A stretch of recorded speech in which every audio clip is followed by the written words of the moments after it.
Les Misérables, livre 8, chapitre 2, qui s'intitule « Fantine heureuse ». Elle n'eut pas un mouvement de surprise ni un mouvement de joie.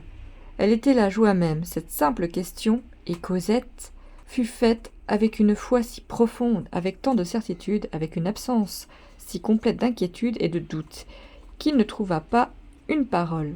Elle continua. « Je savais que vous étiez là, je dormais, mais je vous voyais. Il y a longtemps que je vous vois. Je vous ai suivi des yeux toute la nuit. Vous étiez dans une gloire, et vous aviez autour de vous toutes sortes de figures célestes. » Il leva son regard vers le crucifix. « Mais, reprit-elle, dites-moi donc, où est Cosette? Pourquoi ne l'avoir pas mise sur mon lit pour le moment où je m'éveillerai ?» Il répondit machinalement quelque chose qu'il n'a jamais pu se rappeler plus tard. Heureusement, le médecin averti était survenu. Il vint en aide à M. Madeleine. « Mon enfant, dit le médecin, calmez-vous, votre enfant est là. » Les yeux de Fantine s'illuminèrent et couvrirent de clarté tout son visage. Elle joignit les mains avec une expression qui contenait tout ce que la prière peut avoir à la fois de plus violent et de plus doux. « Oh !» s'écria-t-elle, « apportez-la-moi !» Touchante illusion de mère, Cosette était toujours pour elle le petit enfant qu'on apporte. « Pas encore, reprit le médecin. Pas en ce moment. Vous avez un reste de fièvre. La vue de votre enfant vous agiterait et vous ferait du mal. Il faut d'abord vous guérir. » Elle l'interrompit impétueusement. « Mais je suis guérie, je vous dis que je suis guérie. Est-il âne, ce médecin? Ah, ça, je veux voir mon enfant, moi. Vous voyez, dit le médecin, comme vous vous emportez. Tant que vous serez ainsi, je m'opposerai à ce que vous ayez votre enfant. Il ne suffit pas de la voir, il faut vivre pour elle. Quand vous serez raisonnable, je vous l'amènerai moi-même. » La pauvre mère courba la tête. « Monsieur le médecin, je vous demande pardon. Je vous demande vraiment bien pardon. Autrefois, je n'aurais pas parlé comme je viens de faire. Il m'est arrivé tant de malheurs que quelquefois je ne sais plus ce que je dis. Je comprends, vous craignez l'émotion, j'attendrai tant que vous voudrez. Mais je vous jure que cela ne m'aurait pas fait de mal de voir ma fille. Je la vois, je ne la quitte pas des yeux depuis hier au soir, savez-vous. On me l'apporterait, maintenant que je mettrai à lui parler doucement. Voilà tout. Est-ce que ce n'est pas bien naturel que j'ai envie de voir mon enfant, qu'on a été me chercher exprès à Montfermeil? Je ne suis pas en colère, je sais bien que je vais être heureuse. Toute la nuit, j'ai vu des choses blanches et des personnes qui me souriaient.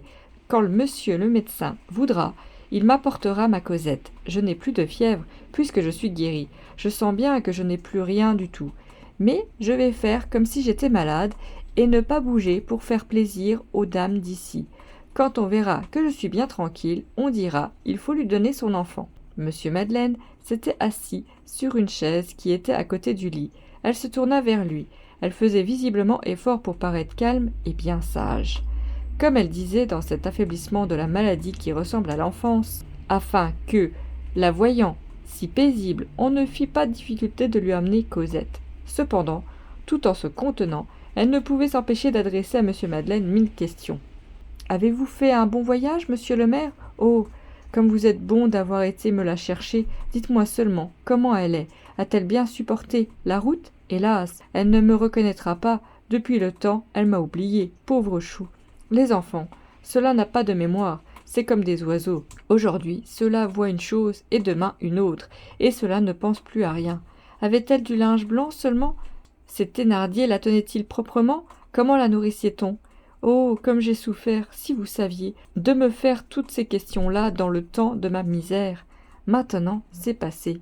Je suis joyeuse. Oh, que je voudrais donc la voir, monsieur le maire. L'avez-vous trouvée jolie? N'est-ce pas qu'elle est belle, ma fille?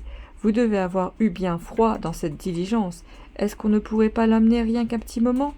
On la remporterait tout de suite après. Dites, vous qui êtes le maître, si vous vouliez. » Il lui prit la main. « Cosette est belle, dit-il. Cosette se porte bien. Vous la verrez bientôt. Mais apaisez-vous, vous parlez trop vivement. Et puis, vous sortez vos bras du lit, cela vous fait tousser. » En effet, des quintes de toux interrompaient Fantine presque à chaque mot. Fantine ne murmura pas. Elle craignait d'avoir compromis, par quelques plaintes trop passionnées, la confiance qu'elle voulait inspirer, et elle se mit à dire des paroles indifférentes. « C'est assez joli, Montfermeil, n'est-ce pas? L'été, on va y faire des parties de plaisir. Ces Thénardier vont-ils de bonnes affaires? Il ne passe pas grand monde dans leur pays. C'est une espèce de gargote que cette auberge-là. » Monsieur Madeleine lui tenait toujours la main. Il la considérait avec anxiété. Il était évident qu'il était venu pour lui dire des choses devant lesquelles sa pensée hésitait maintenant. Le médecin, sa visite faite, s'était retiré. La sœur Simplice était seule, restée auprès d'eux.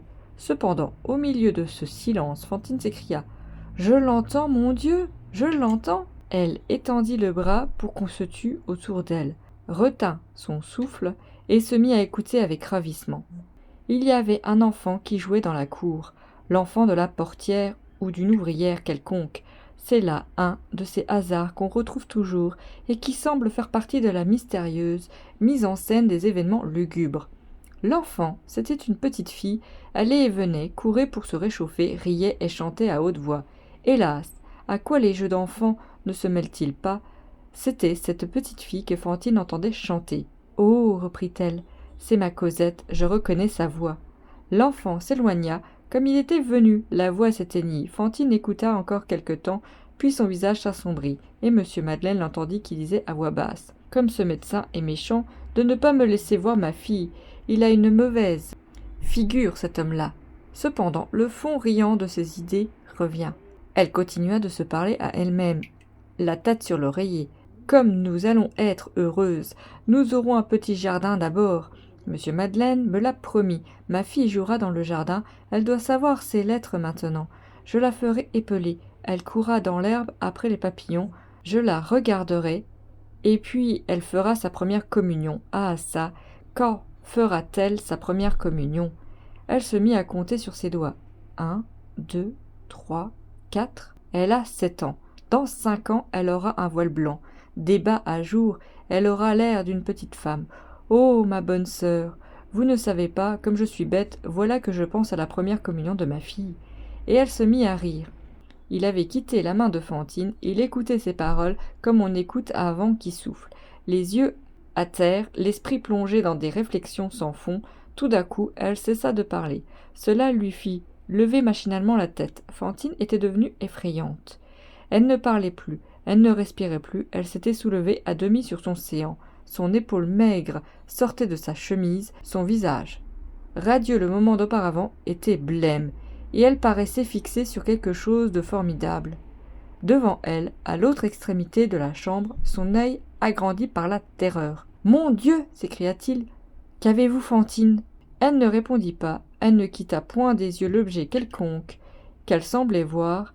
Elle lui toucha le bras d'une main et de l'autre lui fit signe de regarder derrière lui. Il se retourna et vit Gervais. Fin du chapitre.